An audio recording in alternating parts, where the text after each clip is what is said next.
Hi, I'm Richard Morais, Senior Minister at Unity of Phoenix Spiritual Center, and I want to thank you for visiting our website and for tuning in to today's message. If you feel inspired by today's talk, I really encourage you to make a donation by hitting that button below and making a contribution to this ministry. It'll allow us to continue these messages online and to do the great work we do here at Unity of Phoenix, which is to inspire people to live better lives. So thanks for tuning in, thanks for your support, and we hope to see you at a Sunday real soon. Hello to all of you who are watching us online who couldn't be here today. We're glad you're joining us. So there was this farmer, and he had a farm field. There was a farmer, 8 words and you laughed. Yes! I'm going on the comedy circuit. So this farmer had a farm field and it was on fire. So he called the county fire department and they came over and they were trying to put the fire out and they were having trouble. So somebody suggested they call the volunteer fire department in the next town. Well, they didn't want to do that because they didn't think they were very good. But they had to do it because they needed help. So they called the volunteer fire department, and they came thundering down the road in this dilapidated old fire engine and skidded right into the fire. 4 firemen jumped out of the truck, grabbed their hoses, start watering down the fire, and pretty soon the fire was into smaller fires, and everyone was able to put the fire out. And the farmer was so grateful that he wrote the volunteer firefighters a check for $1,000. And there was a newspaper man there who was witnessing the whole thing, and he said to the volunteer fire department, "What are you going to do with that money? That's a lot of money." And the fireman said, "Well, duh, we're going to fix the brakes on the fire truck."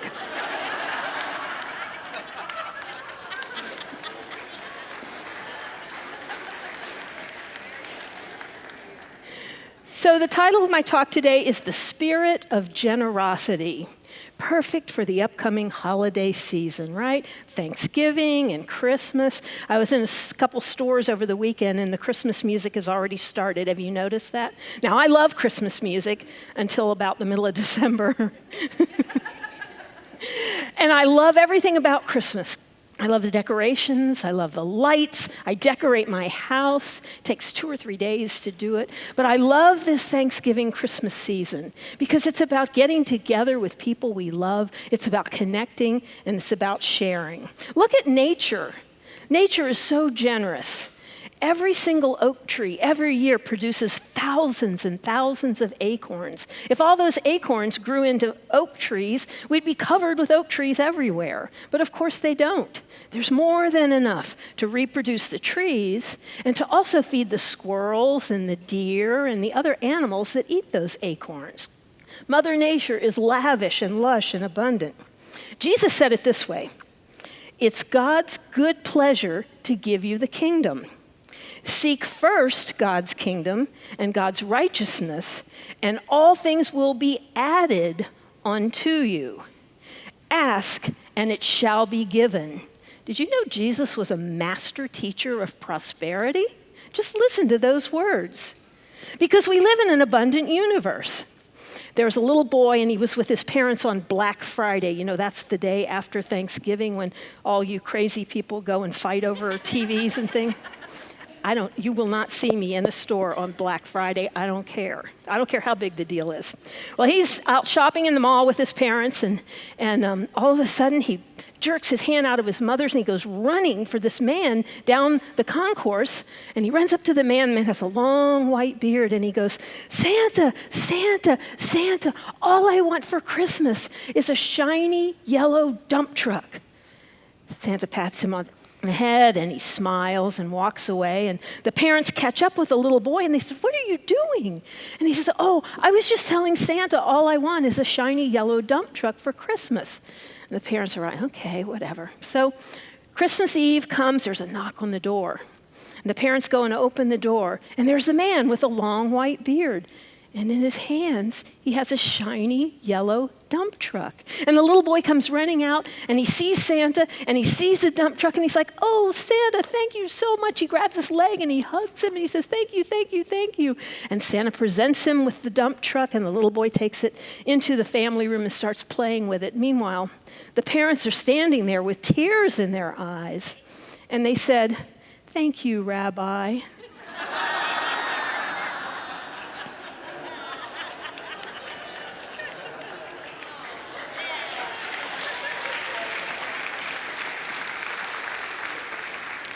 That's a chicken soup for the soul story, right? Because Jewish people don't celebrate Christmas, but this rabbi went out of his way to find where the little boy lived and give him the gift that he wanted. You know, that's the spirit of generosity. What if we all could do that? Because every time we give out, that generosity is the beginning of our greater good. It's a catalyst for bringing our good to us. It's been said that we have a lot, and that's why we give. But that is not an accurate statement. The true statement is that because we give, we have a lot. Because giving comes first. There's always a giver and always a receiver, but if you want more good in your life, you have to give. So what are you giving? Are you giving out a poverty consciousness, or are you giving out a prosperity consciousness? Think about that for a minute. What are you giving? We always have something we can give. With the spirit of generosity, we can give a smile. Everybody can give a smile, right? Everybody can give somebody a pat on the back. I love working with Reverend Richard Mirage. He never, ever fails to compliment me on what I'm doing. He does that with all of the staff. He always tells us what a great and wonderful job we're doing and how much he appreciates us. And because of that, we're doing it with each other. Because what you give out gets multiplied and magnified. Makes it a beautiful place to work, you know? My friend Sue here does all these slides. She puts all the slides together. Doesn't she do a great job? Yeah, she does, doesn't she? Yeah. And all of the volunteers and all the people in the AV, it takes a village to put this together. But they give out all of their time and their energy to help make this a beautiful Sunday morning. So we can care about people. We can give them advice. Well, maybe we should ask before we give them advice, but they probably don't want it. I never give my kids advice unless I ask first. So what do you have to give? What can you give out as your spirit of generosity? Maybe you take someone to the doctor's appointment. Maybe you cook a meal for them. Maybe you just take time to listen and be fully present when they have a problem they want to talk about. Maybe you have a skill that you can teach them, like sewing on a button or playing the piano or cooking your favorite meal, just taking time to be with people. Because every single act of kindness counts and is rewarded lavishly. There was a young man, and he had written his doctoral thesis, and he was going from New York to California to defend his thesis. And the plane from New York was late because of weather getting into Minneapolis, so his connection, he wasn't sure he was going to make his connection. You all know how that is. So he's practically running through the airport. You know, those moving stairways made him look like he was running really, really fast. And he came upon a woman, and she's dragging a suitcase, and she's trying to hurry, too. And something made him say, "Are you going to the plane for California? It looks like you're late." She says, "Yes, I hope I make it." He goes, "Okay, here's what I'm going to do. I'm going to take your suitcase. I'll go to the plane. I'll make them wait for you, and so you can come to the plane when you get there." And she's like, "Oh, thank you, thank you." Now, today, I don't know if I would give my suitcase to a stranger. But that's the way the story was told to me, so I'm going to tell it that way. So he gets to the airplane. He tells the flight attendant, "There's a lady coming. I've got her suitcase. She's coming to hold the plane for her." And of course they did. She gets on the plane. As she walks by him, she gives him a big smile and says, "Thank you." You know, kindness. So the man gets to California. He gets to his hotel. He doesn't sleep a wink all night because he has to defend his doctoral thesis. You can imagine how nervous you would be if you were doing that. He gets to the appointed place the next morning, and he's waiting and waiting an hour. He waits for them to finally call him, which made his anxiety level go up even higher. He walked into the room, and there was a panel of 5 PhDs in their robes, you know, each one different for their colleges. And they're sitting there kind of stone-faced looking at him. And he walks in, and they point to the chair, and he sits down, and he looks up. And there in the middle is the woman that he helped with the suitcase. She smiles at him, gives him some encouragement. His anxiety level goes down a little bit. So he starts defending his thesis, and every time he got a little shaky, she'd smile at him and help him along, because no good deed ever goes unrewarded. The smallest thing that you do for someone may be the biggest thing for them. She didn't miss her plane, right? And so she helped him. Jesus said, "Give, and it shall be given unto you in good measure, pressed down, shaken together, and running over. It will be given to you." Not you're going to get back what you give out. You're going to get back more than what you gave out. Heaped up, shaken together. Over Labor Day weekend, my husband and I decided to go up to Cottonwood and do the kayaking tour. The kayaks are these inflatable boats. They call them ducks. And we went on the Verity River, which has about this much water in it, so we kept getting hung up on the rocks. But they picked us up at the hotel in this van that might have been 200 years old. It rattled on the road. That was on the paved road. Imagine when we got off the paved road. I thought I was going to lose my teeth. And the air conditioning didn't work, and neither did some of the windows. So the tour starts at the winery, and we're waiting for the other 9 people who were supposed to come and go on the duck tour with us. And they said, "Oh, we're really sorry, but they're going to be about 20 minutes late. Is that okay?" And we said, "Yeah, sure. Yeah, we don't have anywhere else to go." We were just walking around looking at the grapes, and it was a beautiful, beautiful, cool, sunny day. And so finally, 45 minutes later, this group shows up. They're all under 30. The girls have these cute little shorts on and these leather sandals, like this is not what you wear when you go out in a boat in the water, but they had their cell phones with them. One of the people actually lost his cell phone in the water. But they were from the Arizona Tourism Department, and they had photographers with them. They had these cameras that had these great, they were like periscopes, so they could get up and shoot down. They had those drones. They had drones out there, so while we're on the river, they're taking pictures, and the drones are buzzing all over us. And it was really nice because there's all shade, and it was water, and it was quiet, except for the drones, and they make a buzzy noise. Here they go. Is that mosquitoes or is it drone? Okay. So when we finally got back to the winery, part of the tour was to have a wine tasting, and we really haven't tasted Arizona wines, which is one of the reasons we wanted to do it, and they were pretty good. And so they came up to us and they said, "Look, we are so grateful that you waited for us. So what we want to do is we want to pay for your tour." It's $160. We said, "Well, wow, that's really great." But the problem was we'd paid for the tour through the hotel. So they were trying to figure out how to reimburse us, and the only thing they could figure out to do was to give us $160 worth of wine. Okay.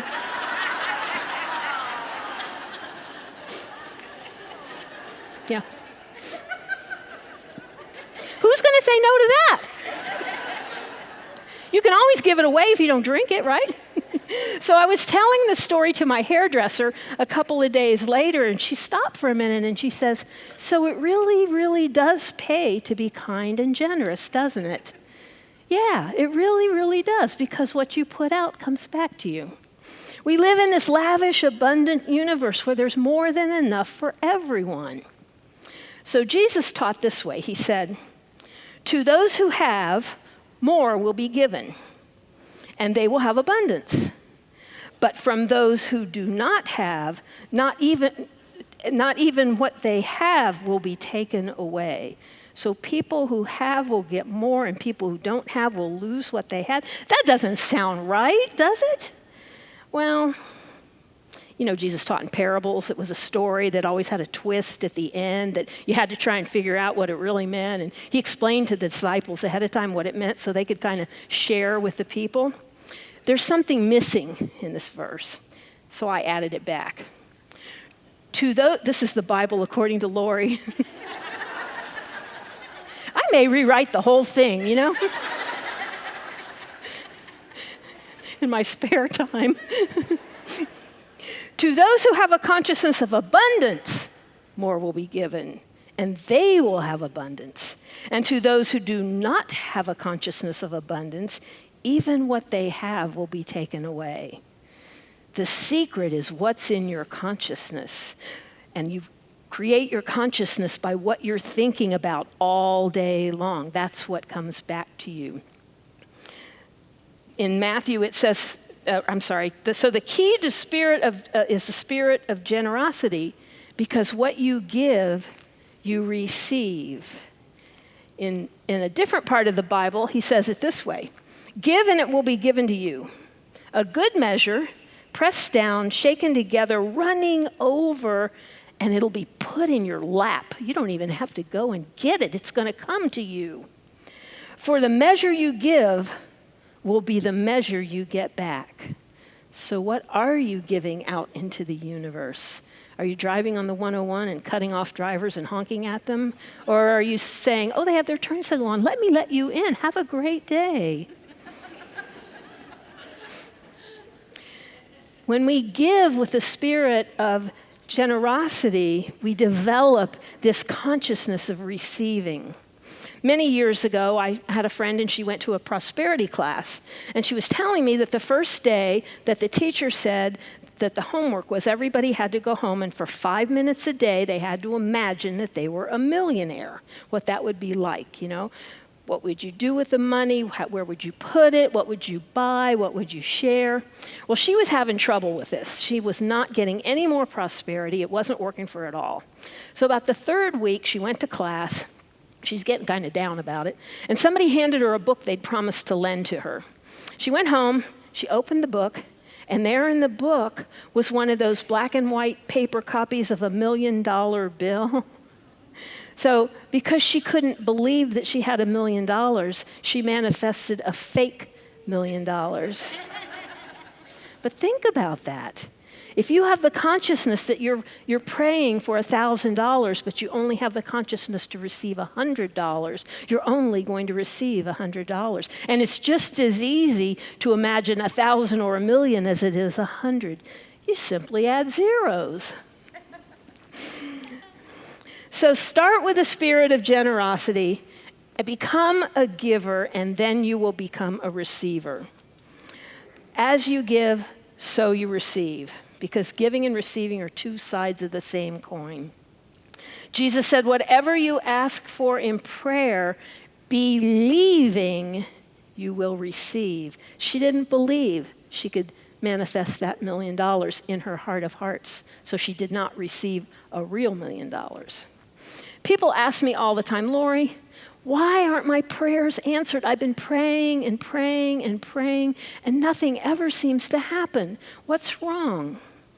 Your prayers will never be answered until you can sit in the silence and you can feel them, you can see them, you can taste them, you can smell them, you can believe for yourself that they are yours now. When you imagine yourself healed at depth, you will be healed at depth. When you imagine yourself anything, that's when that good will happen to you.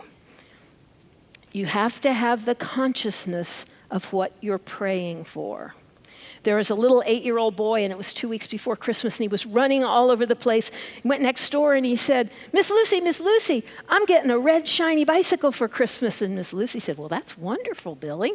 He told the fireman down at the fire station, I'm getting a red, shiny bicycle for Christmas. It's going to be right in front of my Christmas tree on Christmas morning. He told his mom, he told his teacher, he told anybody who would listen, all his friends, I'm getting a red, shiny bicycle for Christmas. He could see it, he could taste it, he could smell it. He could imagine himself pedaling that bike, holding the handlebars, the wind blowing through his hair. No, wait, he has to wear a helmet. I'm sorry, not wind blowing through his hair. Got to be safe here. He didn't say, Santa's bringing my bicycle. He didn't say, Grandma's bringing my bicycle. He didn't say, Mom and Dad is bringing his bicycle. Because frankly, he didn't care who brought the bicycle. He just knew he was getting a bicycle on Christmas morning. And of course, he woke up on Christmas morning and there was his red, shiny bicycle. He knew with every fiber of his being that that bicycle belonged to him. He had a red, shiny bicycle consciousness. And there it was. When you have a prosperity consciousness, prosperity will flood into your life. And don't do what some people do and say, oh no, you can't pay for my lunch. No, that wouldn't be right. You're stopping the flow of prosperity when you do that.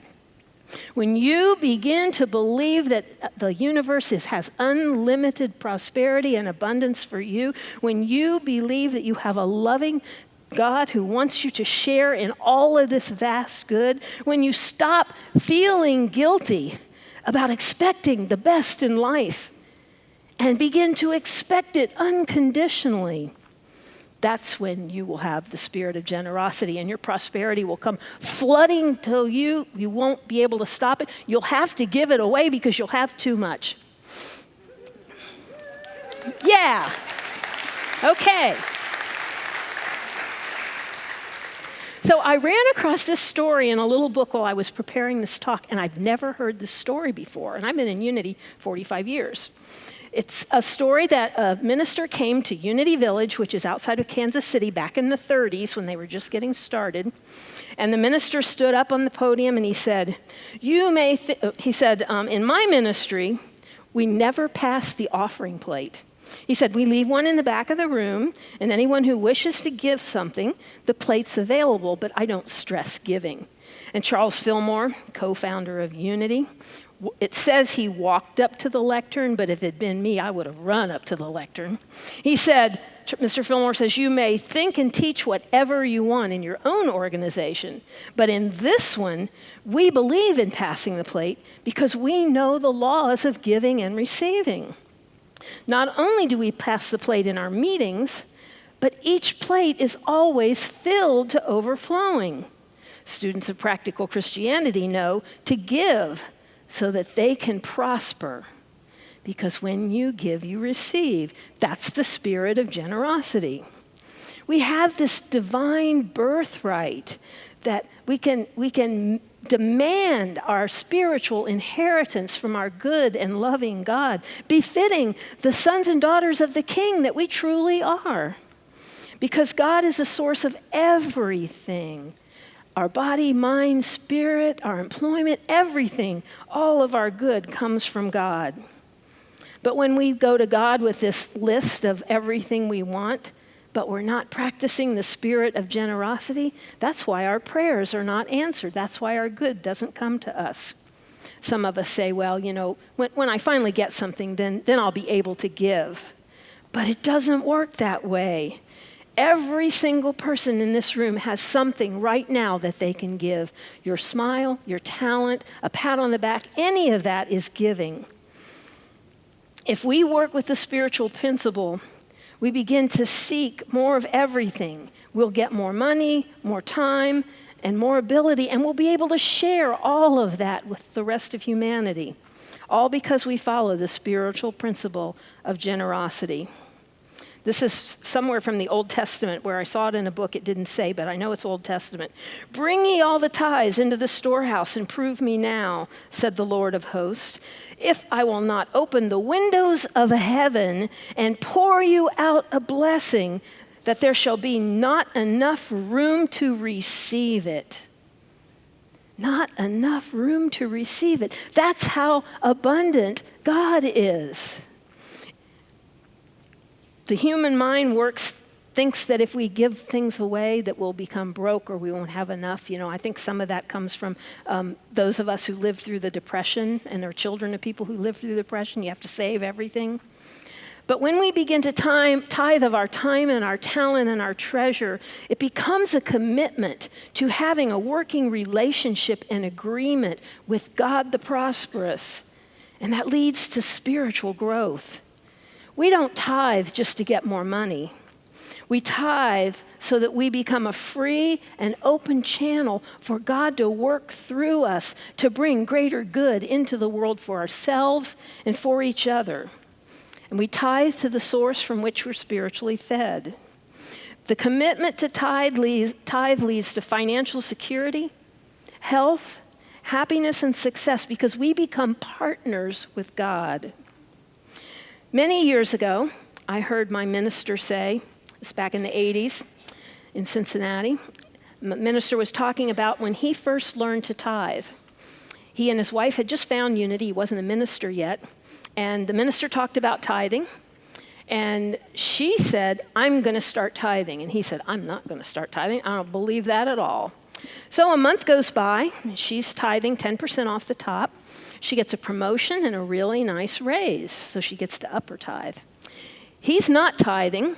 He hits something in the road and destroys 2 tires, has to buy tires, and the tires are almost exactly the same amount as his tithe would have been. True story. Okay? So I heard that story. I talked to my husband. We had 3 little children. He had a pretty new dental practice he was trying to grow, so money didn't grow on trees. We decided to tithe 10% off the top. We started doing it in the first month. All of a sudden, he's got new patients coming in. All of a sudden, things are happening. Somebody called and invited us to dinner at this really nice place, and they paid for our dinner. I won $1,000 in the lottery. And when I wrote my tithe check, I wrote it for $101. And on the memo line, I wrote GIMS.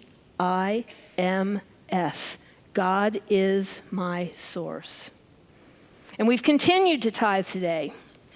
A couple years after we started tithing, my husband's sister and her baby moved in with us. And I decided, okay, we're tithing, everything's great, but I need a little extra money for Christmas. So I thought, who could I write a check to? Oh, food bank. It's almost Thanksgiving. Let's do that. So I wrote a $100 check to the food bank, GIMS on the memo line, put it in an envelope, walked down the driveway, hoping the mailman hadn't come yet. Got to the mailbox, opened it, the mail was already there. I said, oh, darn. Okay, well, took out the mail, put the envelope in, closed the mailbox, put the flag up, those kind of mailboxes. Started walking back up the driveway, how you leaf through the mail, and there was a letter there in a white envelope addressed to me, no return address. I was curious. I opened it, and inside, this is a true story, there was a check for $1,000. My $100 check hadn't even gotten out of my mailbox yet. That's how quick God works. This was not money that was owed to me. It was a gift, an absolute gift from someone. I'm like, yep, this stuff really works. So I invite you during this holiday season to practice the spirit of generosity, to move out of your comfort zone, to give a smile, a helping hand, cook a meal, take somebody out to a movie. Find a way to give as much of your resources as you can, and then give a little more, because you can't outgive God. Namaste.